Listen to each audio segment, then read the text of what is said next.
ঠিক এভাবেই ভেঙে খান খান হয়ে গিয়েছে তৃণমূল। মূল এখন ঋতব্রত গোষ্ঠী কি? হ্যাঁ, তারা তো বলছেন তারাই আসল, আর তাই আসল তৃণমূল দাবি করে এবার কমিশনে তারা ঋতব্রতরা কমিশনে যাচ্ছেন। গতকালই জাতীয় কর্মসমিতি গঠন করে এই নবতৃণমূল। আজ সিইও অফিসে 11 পাতার চিঠি নবতৃণমূলের। সেখানে তারা কি দাবি জানালেন, কি হলো জানবো। প্রতিনিধি সোমরাজ রয়েছেন সঙ্গে। সোমরাজ, দেখো, যেটা মুখ্য নির্বাচনী আধিকারিকের দপ্তর সূত্রে জানা যাচ্ছে, 11 পাতার চিঠি বিদ্রোহী তৃণমূল ব্লকের তরফে দেওয়া হয়েছে রাজ্যের মুখ্য নির্বাচনী আধিকারিককে উদ্দেশ্য করে, এবং সেই চিঠিতে উল্লেখ করা হয়েছে 2022 সালের 12 ফেব্রুয়ারি জাতীয় কর্মসমিতি তৈরি করেছিল তৃণমূল কংগ্রেস, এবং তার মেয়াদ ইতিমধ্যেই 2025 সালের 11 ফেব্রুয়ারি শেষ হয়ে গিয়েছে। তাই নতুন করে আবার স্পেশাল সেশন বৈঠক করে নতুন জাতীয় কর্মী সমিতি তৈরি করা হয়েছে। তার চেয়ারম্যান করা হয়েছে অরূপ রায়কে। শুধু তাই নয়, এই জাতীয় কর্মী সমিতির কারা কারা সদস্য রয়েছেন, কোন পদে কে রয়েছেন, তার বিস্তারিত তথ্য তুলে ধরা হয়েছে চিঠিতে বলে কমিশন সূত্রে জানা যাচ্ছে, এবং তার রেজলিউশনের সব কপিও অ্যাটাচ করে দেওয়া হয়েছে। শুধু তাই নয়, ঠিকানা হিসাবে দেওয়া হয়েছে 2031, এটা 2031 Rajdanga main road, GA 124, second floor, Kolkata 107। অর্থাৎ এই তৃণমূল নব্য তৃণমূলের কোথায় অফিস হবে তার ঠিকানাও দেওয়া হয়েছে। তার কারণ, যে চিঠিটি দেওয়া হয়েছে নব্য তৃণমূলের তরফে, সেখানে তৃণমূল কংগ্রেসের প্যাডেই চিঠি লেখা হয়েছে এবং সেখানে ঠিকানাও উল্লেখ করা হয়েছে। অর্থাৎ আগামী দিনে নির্বাচন কমিশন যদি যোগাযোগ করতে চায় এই যাদের তরফে চিঠি দেওয়া হলো তাদের সঙ্গে, তাহলে এই ঠিকানাতেই যোগাযোগ করতে হবে। শুধু তাই নয়, তৃণমূল কংগ্রেসের বৈঠকের, অর্থাৎ নব্য তৃণমূল কংগ্রেসের বৈঠকের যে 9 দফা এজেন্ডা, সেটাও জমা দেওয়া হয়েছে চিঠির সঙ্গে। এছাড়াও চিঠিতে এটাও উল্লেখ করা হয়েছে যে এরপর থেকে যদি ব্যক্তিগতভাবে বা সমষ্টিগতভাবে কেউ চিঠি দেয়, তাহলে যাতে সেটা কোনোভাবেই এন্টারটেন না করা হয়। এবং গতকাল যে স্পেশাল সেশনের বৈঠক হয়েছে, সেখানে 220 জন উপস্থিতি ছিল, সেটাও চিঠিতে উল্লেখ করা হয়েছে। 11 পাতার চিঠি রাজ্যের মুখ্য নির্বাচনী আধিকারিকের দপ্তরে জমা পড়েছে, তেমনটাই সূত্র মারফত খবর, এবং মুখ্য নির্বাচনী আধিকারিকের দপ্তরের তরফে সেই চিঠি জাতীয় নির্বাচন কমিশনকে পাঠানো হচ্ছে বলেই সূত্র মারফত জানা যাচ্ছে। ওকে। অল ইন্ডিয়া তৃণমূল কংগ্রেসের চেয়ারপারসন হিসেবে বর্ষীয়ান রাজনীতিবিদ শ্রী অরূপ রায় তিনি নির্বাচিত হন এবং আমাদের ন্যাশনাল ওয়ার্কিং কমিটি তার গঠন হয়।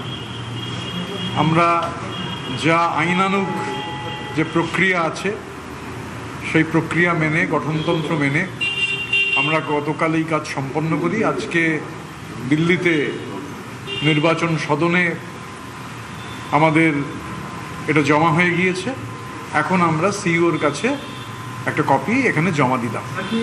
দলের নাম এবং প্রতীক ক্লেম করে কি অ্যাপ্লিকেশন দিয়েছেন? আমাদের 2/3 বেশি বিধায়ক, আমাদের জেলার যে অর্গানাইজেশন স্ট্রাকচার, নির্বাচিত প্রতিনিধিরা, জনপ্রতিনিধিরা কর্পোরেটর হতে পারেন, মিউনিসিপ্যালিটির কাউন্সিলর হতে পারেন, জেলা পরিষদ হতে পারেন, পঞ্চায়েত সমিতি, তো মেজরিটি অফ দ্য পিপল আর উইথ আস। আমরা এই তৃণমূল কংগ্রেস, তো আমরা হঠাৎ করে কেন হচ্ছে প্রতীকী বা ক্লেম করতে কেন যাব, আর সিম্বলি বা নামই বা ক্লেম করতে কেন যাব? We are the Trinamool Congress. যে কোনো এনডব্লিউসি যখন গঠিত হয় তখন হচ্ছে সেটা নির্দিষ্ট করে নির্বাচন কমিশনকে কমিউনিকেট করার কথা, স্বাভাবিকভাবে আমরা কমিউনিকেট করেছি। তৃণমূলের অন্দরে পুরনো তৃণমূল বনাম নতুন তৃণমূলের লড়াই জমে উঠেছে।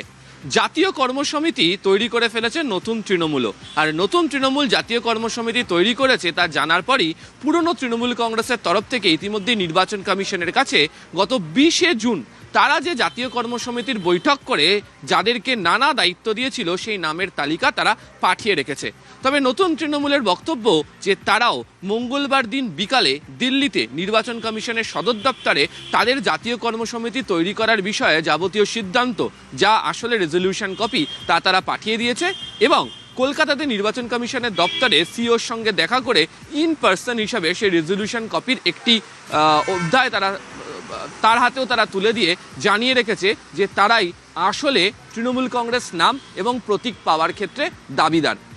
যদিও এখনো হাতে 21 দিন সময় আছে, নিয়ম অনুযায়ী এরপর দুপক্ষকেই দিল্লিতে নির্বাচন কমিশনের সদর দপ্তরে ডেকে পাঠানো হতে পারে, এবং তারপরেই সংখ্যাগরিষ্ঠতার দিক থেকে কারা এই দায়িত্ব পাবেন, অর্থাৎ নাম এবং প্রতীক রাখতে পারবেন, সে বিষয়ে চূড়ান্ত সিদ্ধান্ত হবে।